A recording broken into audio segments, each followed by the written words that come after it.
After another abysmal tournament, Steve Clarke has done the honourable thing and he has resigned. There's loads to get talking about, so let's get stuck in. This is a No Scotland, No Party podcast supported by Bobbags, official boxers of the men's national team. Let's go.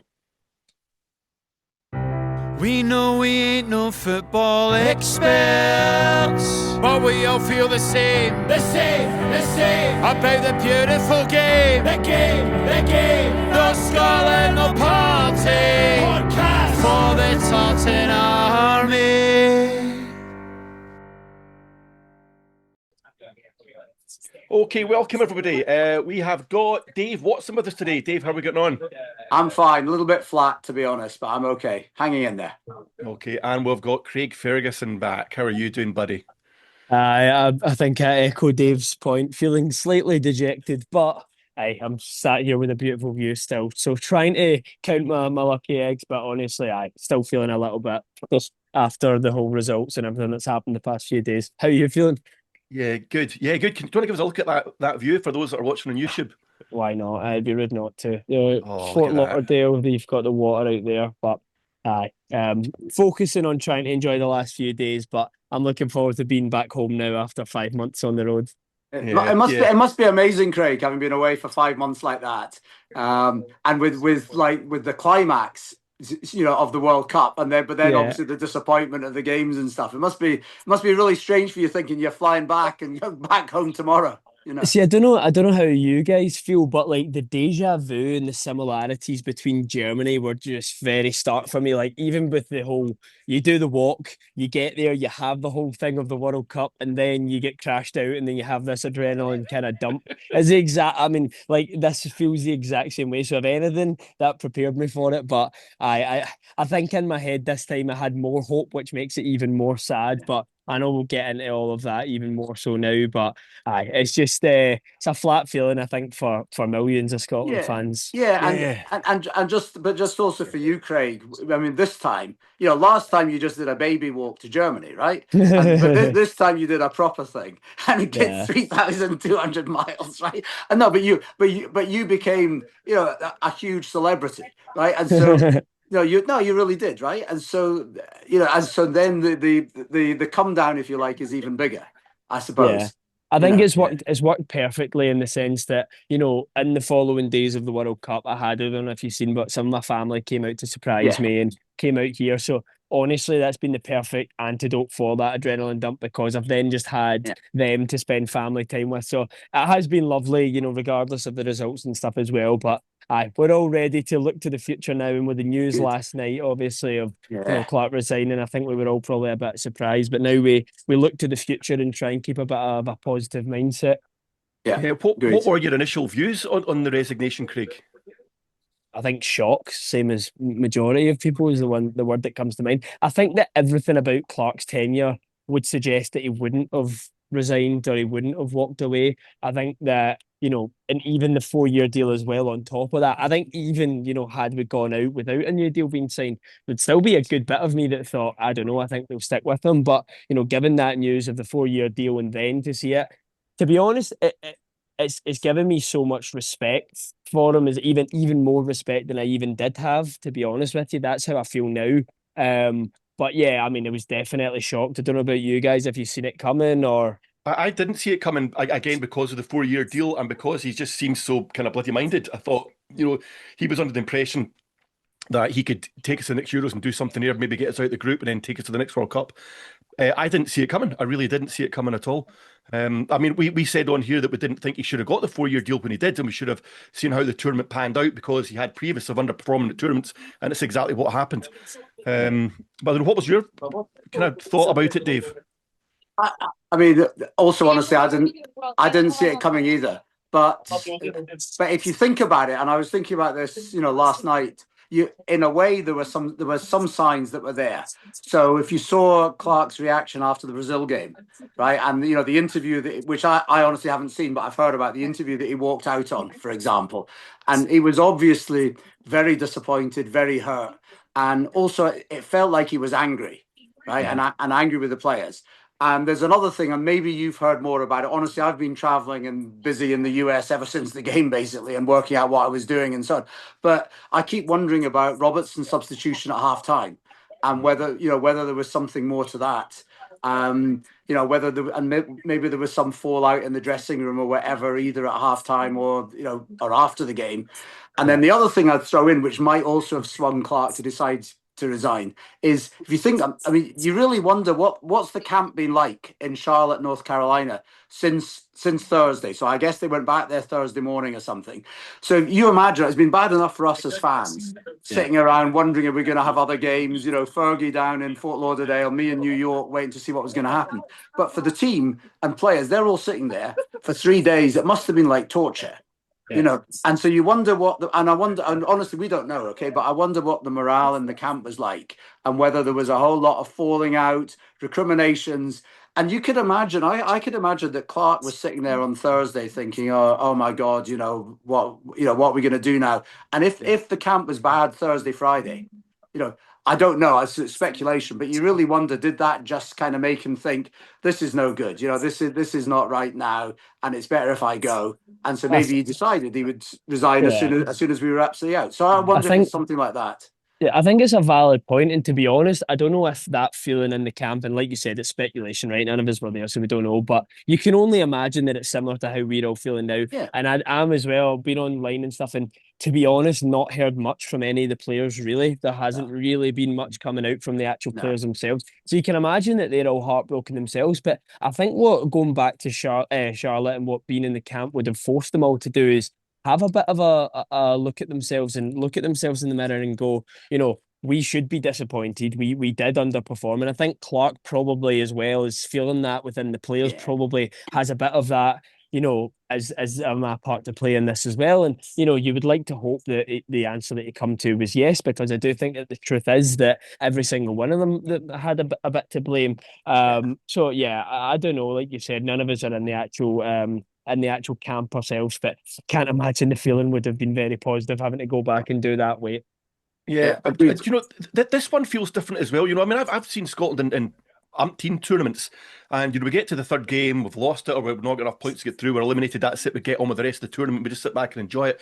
But there's been something different about this one, that everyone has just gone for Clarke, and it's just been like, enough is enough. It's the third tournament in a row, we've massively underperformed, we've been, okay, we got some results in qualifying, but we haven't played well in any of them, really haven't played well in any of those qualifying games. And I think there's just a different feel about this one. And I think if Clarke gone online or looked at any news, social media, I think he'd been hit with that himself. And I don't think he could have avoided it. But here's just a question to kind of throw it back to you guys. How much this time round do you think the blame fully falls on Clarke, and how much do you think it is the players? Because we'll probably all agree that there's blame in both parties, but I don't know, to me, I think now having this very similar same group of players for 3 tournaments in a row, they should really, really be taking a hard look at themselves as well and thinking, this isn't just a managerial issue. And I do believe that it was a managerial issue in terms of at the tournaments. I do think that. But now, especially more so than Germany, I levied more of the blame at Clarke's feet after Germany. Now I actually blame the players equally as much, to be honest with you. Yeah, no, I think that's right. And I think especially McGinn and McTominay. Yeah, for me. Okay, so I look at some of the others, right? And I'd say, including the guys who made mistakes against Brazil and so on. But honestly, I don't think of them as top class players. So in a sense, I'm not that. I'm not so surprised. I think they really tried some of those guys. But I look at people like McGinn and McTominay who have brilliant seasons, and for major clubs, and yet honestly they just haven't performed. They really haven't. But when was the last time they did perform in a Scotland shirt, Dave? Under Clarke, I just can't really think of many occasions where they've all played well. No, I agree with you. Yeah. I agree. I mean, you might arguably you probably go back to the Denmark game in the end, at Hampden, right? But I do accept that even there, neither of them were brilliant. Although McTominay scored a world-class goal without any doubt, right? But I think that's so. I'm with you, Craig, Fergie, right? That before the Brazil game, basically the team that Clarke picked was about the team that most of us would have picked. It was almost exactly what we said on the podcast before the game, for example, right? So you can't blame him for that. You can blame him for late substitutions. Yeah. Right. But honestly, that wouldn't have made any difference now. Okay. Yeah. I still blame him for them because at the time we didn't know. We thought maybe getting 1 or 2 goals back against Brazil might have made a difference in goal difference. It actually wouldn't have done. But, we didn't know that at the time. But, bringing on Shea Adams on the 90th minute is nuts. There's no, whether you want to bring him on or not, but if you're going to bring him on earlier. If you're not going to bring him on, don't bother. Right. Yeah. And I even agree. 82 minutes, sorry, go. No, I agree. And I think that, like you said, at the start of the game, I don't think you can really put any blame towards Clarke. And even going down, you say the 2 goals early, obviously one of them get chopped off. But I don't, you can't look at that and say that those were a Clarke system issue for how we conceded those goals, And as hilarious as it is, we played well in the first sort of 6 minutes. We were playing well. We clearly started the game relatively positively, and then something like that happens and it all goes out of the window, and then you're sat here like we are. But I think that where I then do put the blame on exactly like that is the subs. And I know it's easy now to say, oh, they wouldn't really have made a difference, but it also works differently as well. If we say we had gone out and it was a bit tighter between in the Brazil game, say we got 1 back or it was 2, it does put then more pressure on the teams that are then chasing us. And I know I'm not saying if we scored 1 more goal, then the rest of the teams wouldn't have won those games or the results wouldn't have followed, but it puts a bit more pressure on them. What us getting beat 3-0 does, it allows every team behind us to go, right, that's it, the door's open, that's Scotland out now, and then they can go and do what they went and done. So there's definitely blame to be had in both parties, but I really think that this time round I'm just as angry at the players. I'm going to go just a comment you made there about the goals, Craig, that there were individual errors and they weren't Clarke's fault. I don't know if you've seen there's some analysis done by this guy called John Walker that I've shared on X, and there's also a chap, I think it's ACFC on YouTube, and they are analysing the setup and what happened at the back there for all those goals, and it's absolutely Clarke's fault. The way they're set up, the way that there's no passes on, the guys don't know what to do, there's no structure at the back.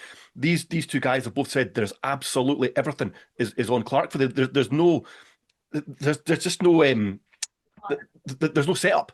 It's just it's a shambles, a real shambles. Nobody knows what they're doing. No one knows what the role is. Nobody's coming into space. When the Brazilians were pressing, we'd know where to pass the ball. That's why Henry turned round and the goalie was the only option. It was just if you watch that, I'll share it all again on X for anyone that's listening or watching, because it's fascinating, and it's these guys are obviously know a lot more about football than I do, and their analysis of it was really good. I think that was a good analysis. And I think, Craig, you and the others talked about, Buster and Rory talked about some of this in your last podcast a couple of days ago. Yeah. Because this feels to be a lack of a system, right? And so I think that's the point about the central defenders. Are we always playing out from the back, or and if we, which is what it looks like we are, but if we are, then you do need other players to run into space for them to give the ball to. Right, because otherwise, you can see they're getting caught where they're thinking, well, we're told to play out, but who do we play it out to? Yeah. Right, and when we're going forward, then what's the system? Are we trying to play into Ferguson, or actually are we trying to go straight out to Ben Gannon Doak on the right? Or is the system that we're expecting half the time when we're playing out for the back, Robbo's got to charge down the left and we're going to play it to him? It feels like there's no sort of pattern to it. Yeah. And the players don't quite know. And I mean, it's an exaggeration, but it feels a bit like each time they're playing out from the back, the guys are working it out now. What are we going to do this time? What are we going to do that time? Yeah. But it's something we've been talking about for over a year, Dave. Do you remember when we first started these podcasts, we were talking about when they had the ball, when they played the back 5, they would just pass it along the back 5 from end to end because there was nobody showing. They were being told to play it out, and there's nobody to pass it to. Yeah, Ferguson came into the team. He did it quite well on occasion. Yeah. But then you could even see it. McTominay, I think it was for the Morocco game. He was coming out. He was showing for the ball, but when they played it to him, he didn't even turn. He just played it straight back to the defender again, and it was back to square one again. There was nothing up. There was nothing open. And it wasn't even stretching the game. He wasn't even losing a defender doing that.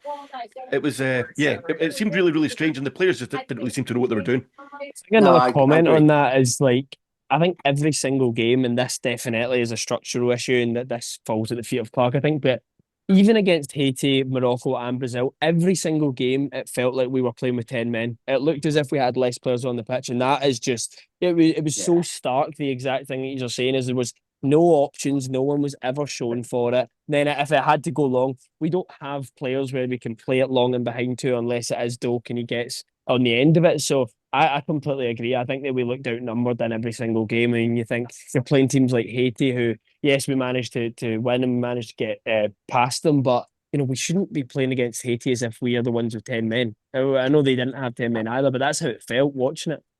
I think no, I completely agree, Craig, and I think that we've gone on about this before, but there is just that lack of pace, lack of creativity, lack of unpredictability as well. And I think it's something I said around the Japan and Ivory Coast friendlies, where I just feel like Scotland is very easy to play against. I think the opposition teams, they can see that there's no pace. They know that if McGinn gets the ball, basically he turns in, right? If he's got his back to goal, he's going to turn in, or he's going to lay it off to somebody, or basically he's waiting to be touched by the defender, and then he falls over. Okay, so they know that's what McGinn's going to do. Gannon Doak's the only one with the creativity and the speed, right? And he can create things, and you can see defenses are worried about him. I mean, the Brazilians, almost every time that Gannon Doak got the ball, from what I saw at the game, there's two defenders. There's one, and then there's another one he's got to beat, right? So they know to stop him. And that makes it easy, right? So they stop him, and then what? Then Gannon Doak looks at it and thinks, I can't go past the two of them. So he plays it back in, and we recycle, and eventually we lose it. You made a comment. Against. You made a comment there that I wanted to touch upon, and this was just a feeling. I wonder if you guys think the same thing. But I mean, it speaks to the wider issue of what I think is just nerves in the team, right? The players clearly feel the pressure and the nerves overall. But you said there about McGinn, as soon as he's in the box, he's either try to lay it off or look to go down. I felt like every single time we had a player on the ball in the box throughout the entire tournament, they were just and I'm not saying that they were diving as such. I don't think it was that. But the nerves seem to be like, we're in the box. There's contact, let's go down. Every single time that a player was on the ball in the box, I felt as if they went to ground. They looked to go to ground. Rather than standing firm, rather than staying strong, even McTominay on so many occasions, it was like, oh, we're in the box now and just been tackled, right, go to the ground, rather than just going for it. I noticed it multiple times, You're not just the on, ones Craig. that... You're absolutely spot on, and I don't think it was just in the box. I thought there's quite a lot in midfield as well. And we quite often look at teams we have over the years and said, "Oh, they're divers," and we've never been a diving team. But I thought we were a diving team in this tournament. I really did. Yeah, I thought so as well. I did. Yeah. And I think all of this, to circle back to where you start this conversation, Craig, and also what you say, what you said was the key agenda, which is around the manager situation, right?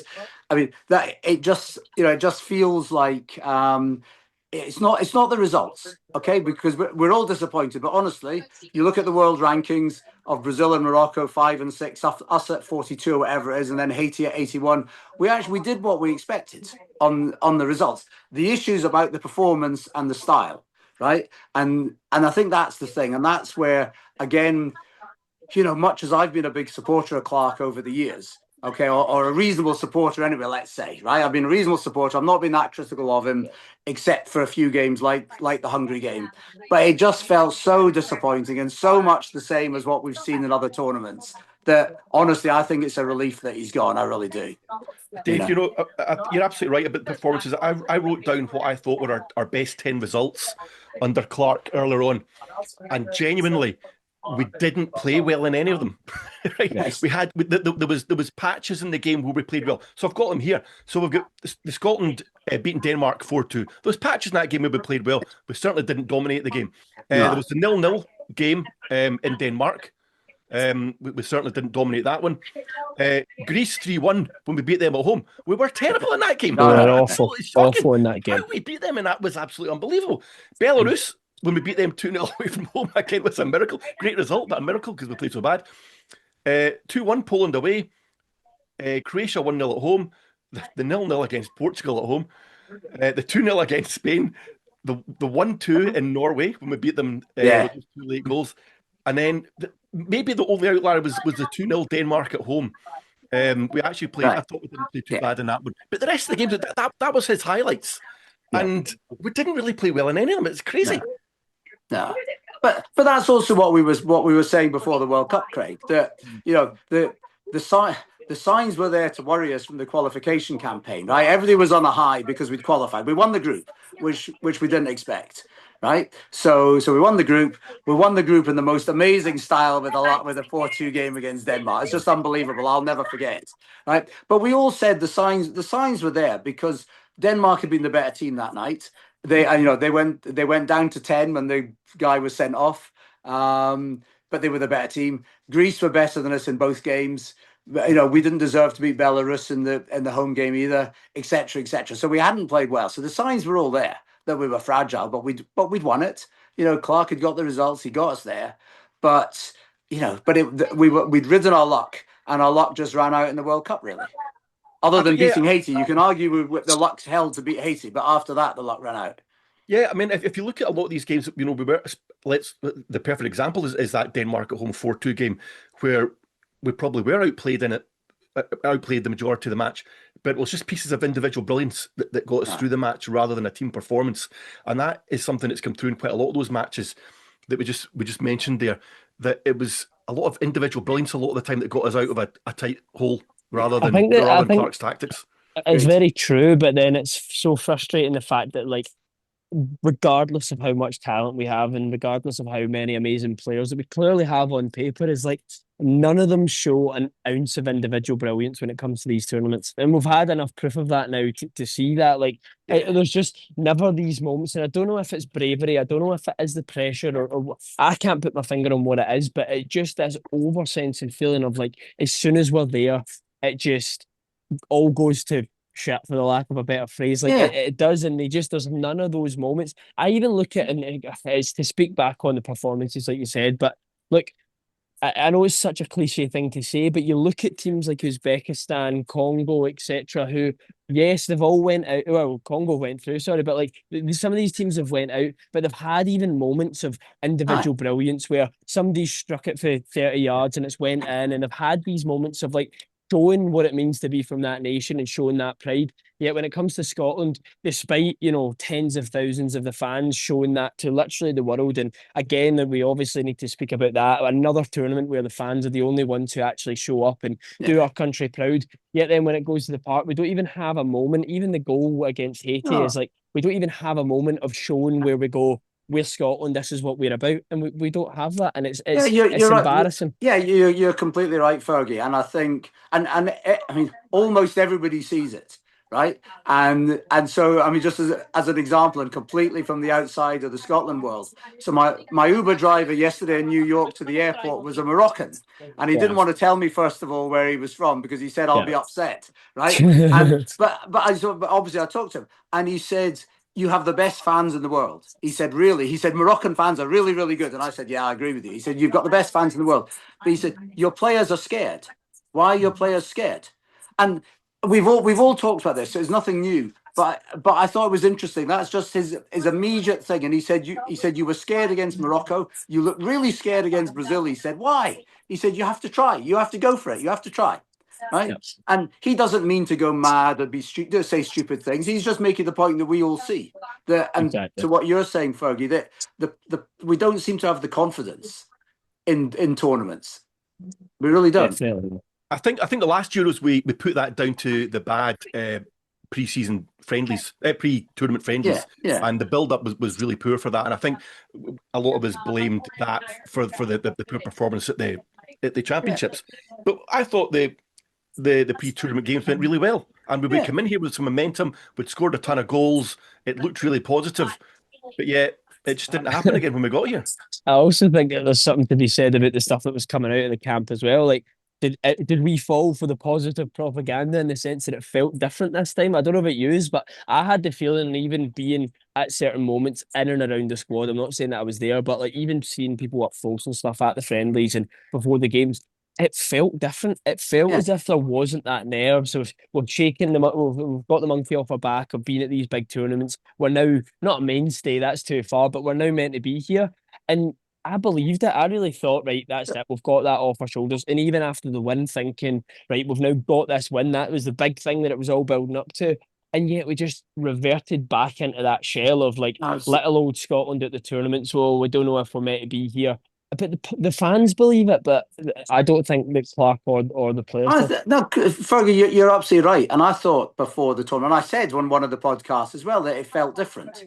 I completely agree. So that's why I think most of us are so disappointed, right? And it's not that we didn't get through. I mean, if we'd even after the Haiti game, if we'd had a real go at Morocco, not just in the second half, but a proper go, and we'd ended up losing by a goal, and if we'd not gone mad attacking, but just performed better and had more of a go against Brazil, right? And still, if we'd lost by 2 or 3 goals, I think we'd all have said we had a go, right? We really tried. A bit like Colombia and Portugal last night, going at each other like crazy all the whole game from what I saw, right?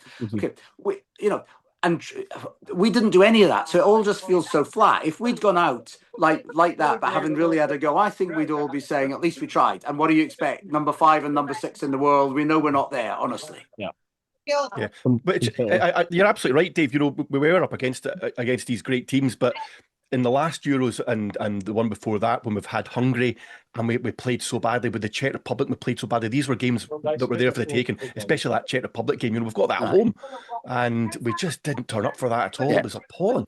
Yeah. But again, I said at the last podcast that's now 3 championships. Now, he's had a terrible first game, he's had a decent second half in the second game, and a terrible third game, and the pattern has repeated itself in all three tournaments.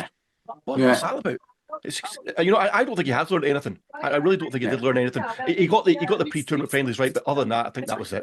I just didn't. I think that's why it's a relief that he's gone. Yeah. Honestly. Yeah. Right. I really do. So what do you think then in terms of successors? I've had a wee look on Paddy Power. Do you want to know some odds? Yeah. I don't want to know them, but yes. Do you know what? It's quite funny because a lot of people after the Brazil game, people are saying to me, "Oh, he should get sacked," but who's going to replace him? But having looked at his list, there's a few names on there that might not be so bad. So Moyes is a favourite at 3-1. Postecoglou 5-1. Martin O'Neill 5-1. I can't see Martin O'Neill taking it. Alec Neil 5-1. John McGlynn at 6-1 could be an option. Stephen Gerrard, what?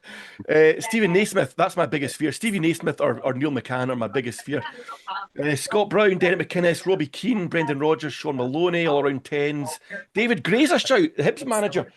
Sir Alex Ferguson and Pep are at 40-1. Now this one here, I do not think this is a good value bet at all. But if you fancy taking someone at 80-1, you can have Rod Stewart at 80-1. Nice. Yeah. What about the Danish guy, Kasper? Yeah, is he not there? Kasper Hjulmand. Yeah. He's not on there actually in Paddy Power, but he is a decent shout, I think. He's been to the World Cup with Denmark. He's been at the Euros with Denmark. Euros, yeah. He's not got a job at the moment, so that could definitely be a shout. Because he got Denmark to the semi-final of the Euros 2020, right? He was in charge then. Yeah. Oh, sorry, he didn't. Yeah, it was just Euros. It wasn't. Oh, no, did he? And he got to the World Cup as well with him. Yeah. Yeah. So he's got tournament experience. He seems like a kind of obvious one to sound out. Where do you guys sit with it in the sense of what direction do you think that we go now? And I know it's $1 million question, right? It's obviously hard to kind of put on it, but personally, my feelings is I think that we look at getting a foreign manager, and I really do. I think that getting someone from somewhere like Denmark, potentially, I think looking at almost a Motherwell approach in the sense of getting someone who has fresh ideas, a little bit more unknown as well, because what I think that will do, and what I think that is very important right now at this moment in time, is I think it removes a lot of divisiveness. If we get someone who's a little bit more of an unknown with fresh ideas from somewhere like a Denmark, I think that it brings people together in the sense of no one really knows what to expect, but we're all behind them and we're all willing to go. I think that one thing that plagues Scottish football, as we can all agree on, is that anyone that, comes from the Scottish background has this, monkey on their back of, what side of the old... I don't know, maybe it's just my own personal feeling towards it, but I believe that it does divide fans, and I think what we're crying out for right now is someone with fresh ideas who's just completely far removed from it and can come in and sort of shaking things up. What do you guys think? I mean, that's what I think as well, and that's why I mentioned the Kasper guy, because who I really don't know much about him. So but he's got a really good record. He knows international football. Yeah. He comes from a similarly sized country who've managed, in contrast to us, who's managed to outperform what would be expected over actually many years now. And so, okay, we can all talk about the players and lack of players in Scotland and stuff, and clearly that's really important. Of course it is. But also, he seemed to do something with that Danish team. Getting to the semi-finals of the Euros is pretty impressive. Of Yeah. course, Right? And don't forget that tournament started with the Christian Eriksen thing. So you'd think that would have a huge distraction on the camp, right? And yet he still managed to get them to the semi-finals. It's fantastic, right? So I think the big question though is whether he's come. I've no idea, right? But could we persuade him? What's our marketing pitch to him to come? I don't know. Maybe we could. I think we've got a huge advantage here, Dave, in that we're almost guaranteed qualification for the next Euros. Yeah. I mean, for if anyone's listening or watching, they don't know, there's 4 automatic places, and we can obviously go through the normal route of qualification. We've got the Nations League way of qualification. If 2 of the 4 teams, the hosts, qualify, everyone else goes through. The 2 spaces are there. If only England qualify, it's the next 2 highest ranked teams. So what we need to make sure we're doing is we're ranked higher than Ireland or Wales, and we're almost guaranteed a place at this Euros. We've got so many ways of getting in, it's almost impossible. So in saying to somebody, you come here, you're going to get tournament football. You're almost guaranteed tournament football in 2 years' time. And then you can have a shot at World Cup as well. Coming up a 4-year deal, have a shot at. I think we're in a really strong position to try and get somebody really good. It's a really good point, to be honest. Yeah, agreed. Okay, so maybe we can attract Casper just with basically saying, it's got a fantastic support, the most enthusiastic, most fun support in the world, basically, right? And they'll turn up for anything, etc., etc. Plus, we're going to be the one of the host countries. We're basically guaranteed. And it's a great project. You're coming in at a good time where Clarke's done a lot, but actually there's huge change now required. So you can build stuff and build towards the 2030 World Cup. So maybe we can. I don't know. Maybe we can. So one thing that I would comment on that is probably bringing us all back down to earth in a little bit and say, well, this sounds like a great idea and going for that fresh new approach. Do you guys think that it's what the SFA are going to go towards, or do you think that the fear which I have is a Naismith gets the job straight away? He's already part of the company, knows everyone well, and that's my fear. And I think that's what's going to be the big, massive telling of how much we want to push to the future. But my heart lies on that's where the direction that we're going to go. Yeah, probably. I think that's what's going to happen. That's just the way of doing it, isn't it? So many of the Scotland managers, the previous Scotland managers, have been assistant managers in the previous regime. But I just feel that there's enough toxicity at the moment about Clarke and the Clarke regime that they might just say, let's just draw a line under it. Let's just get rid of the whole team. Let's just start afresh. Exactly, Craig. Because So I think we all agree that the SFA's natural approach is to go for what they know. And that, to a large extent, is why they offered Clarke the extension. So they're probably shocked that he's gone now. I suspect that there's been more going on behind the scenes as well. More disagreements and all the rest, right? And I think, and that would be the argument against Naismith, because Naismith is continuity, but actually, probably most people will now feel, if we are where we are, let's not have continuity. Let's do something a little bit different. And so I don't know if he'll go for an overseas manager. Of the Scottish managers who we've just named or that you just ran through now, John McGlynn looks good for me because we've already got a song about him. We just have to change a letter. And we've got a song about him. So I quite fancy having him there. But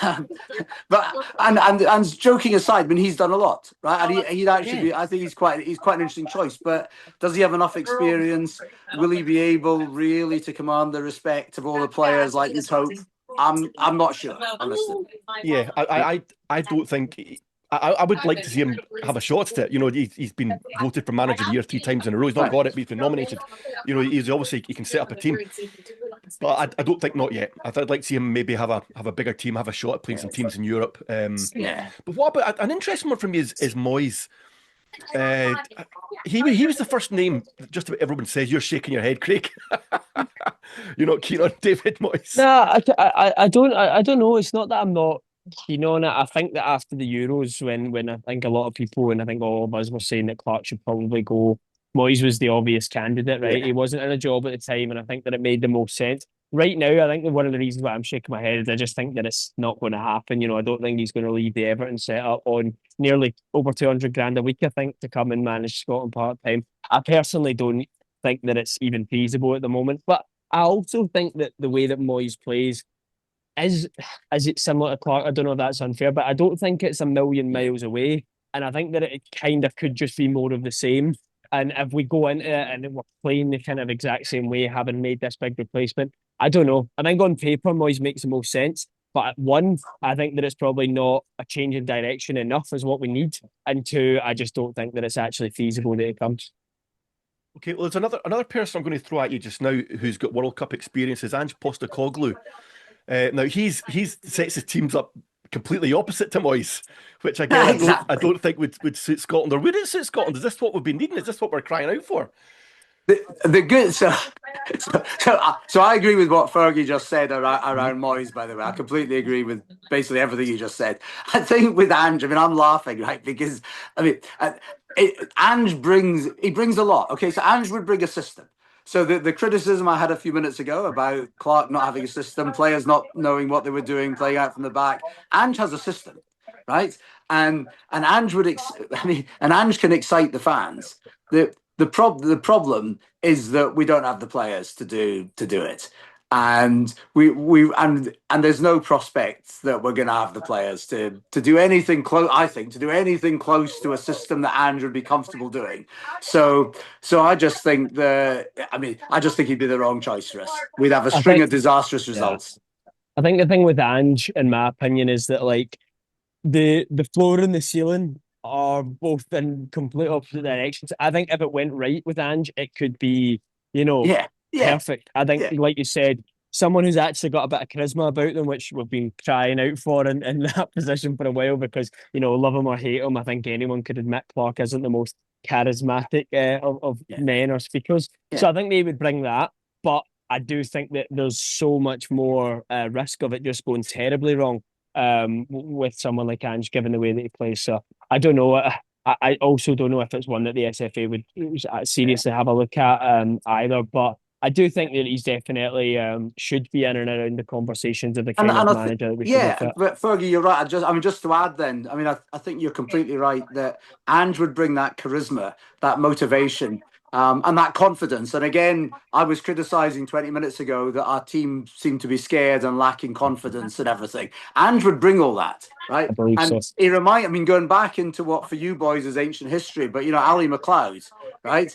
So Ali McLeod was like that as well. And Ali McLeod, it was what you just reminded me, Fergie, when you talked about the ceiling and the floor, right? Because Ali McLeod was like that. We could have won the World Cup then with it, right? We could have done, but there is a difference, which is back then we had a whole set of brilliant players, right? And so so Ali McLeod and Ange could do wonders with those types of players. Honestly, the squad we've got now, they're not the same league. They're really not. They're just not the same league as the players that Ali McLeod had. My favourite football quote of all time was when Ali McLeod was asked what he was going to do when he came back from the '78 World Cup, and he said, "Retain it." That's a good quote. It's a really good quote. I love it. I love that. Right, so there's another name that keeps on coming up, and it's Kieran McKenna, and I didn't really know much about this guy. I was actually, Dave, I was speaking to Russell and Keith about this just before I come on. And I said, I keep on hearing this guy's name, so I went and looked him up. He's been at Ipswich for a couple of years, and apparently he's done quite well there. But I think one of the main things here is he's worked at Man United, Liverpool and Spurs. He's been one of the coaches there. And I think he's meant to be a really, really, really highly regarded coach. And there was actually, I believe, interviewed for the Man United job one of the recent times it became available. So I don't know if he's maybe, if you guys know anything about him, but he's someone that's been way under my radar, but a name I keep on hearing. And I remember, I'm sure, the last time when O'Neill got the Celtic job, I kept on hearing his name for the Celtic job as well. Yeah, but I don't know much about him, but I think that McKenna's done a really good job at Ipswich, right? Yeah. But all I'd really say is he's just got them promoted to the Premiership, right? Mm.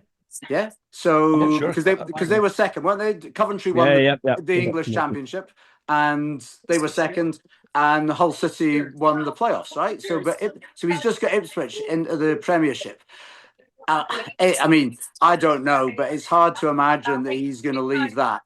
No, no. The thing On the is, field. thing about him as well is that he's a young manager, right? He got Ipswich promoted, which was extremely against the odds. He came up, they had an all right go at it, but then they went back down and he got promoted again. So, I mean, resume wise, it's impressive, but he's a very young manager, and I just think that someone like that, if he has one season where he keeps Ipswich up this year, does decently well, Yeah. he's straight in the running to then get a mid-table or a better Aye. club in the Prem. And I think, especially when you're young, playing in not playing, managing in the best league in the world, the complete direction shift in career to then going into international football at that stage, going and working with Scotland, for example, I just could not see that happening at all. Yeah.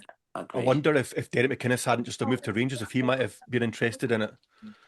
I think Well, he would have been a name interested. he'd have been a name in the discussion anyway, for sure. Yeah. Yeah. But I So mean, I listen- think what Craig, I mean, Fergie, what you just raised, it brings up another thing, which is because I mean, one of the things that Scotland can be selling now to a new manager is you can come in and you can really change a lot of things. You can build things as you want. You can bring in young players and all the rest. But the issue, I mean, one of the issues is, are there enough young players to bring in?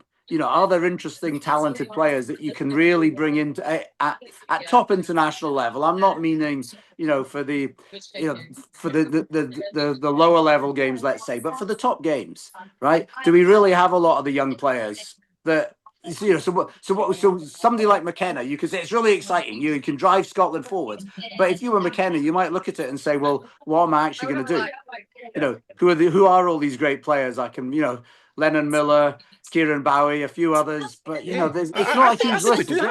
I think we do have some players. Josh Mulligan, Calvin Miller, Elliot Watt. I think there's quite a few really, really, really talented guys coming through. Okay. And Finlay Curtis as well. That we've Finlay not really seen Curtis. much of. Yeah. Fletcher as well, and his brother, hopefully. Yeah. Okay. But so many of them, they look promising, right? They really do. But many of them have not actually had that they've not had that much time of top level experience, have they? They've not played that many games, honestly. So it's pretty early to say they're really going to make all the difference. But you're right, it's possible. Okay. I think in terms of sort of what time are we at, Craig? I think we're closing out in terms of the record. But I think an exciting thing to do to close us all out would, one, a farewell message to the World Cup and your overall thoughts on that, and then best and worst case in terms of next managerial appointments, I think.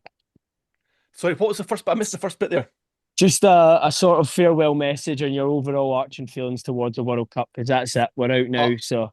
Well, I tell you, it's been slightly different for me compared to you guys, because I've not been out there, but it's just been amazing. I've been on social media for 2 hours every night watching the Tartan Army, and you've just done us proud. It's been absolutely amazing, and everyone's talking about it here. Absolutely everyone, just how amazing the Tartan Army been in. People are raging they've not been out, and it's just been great.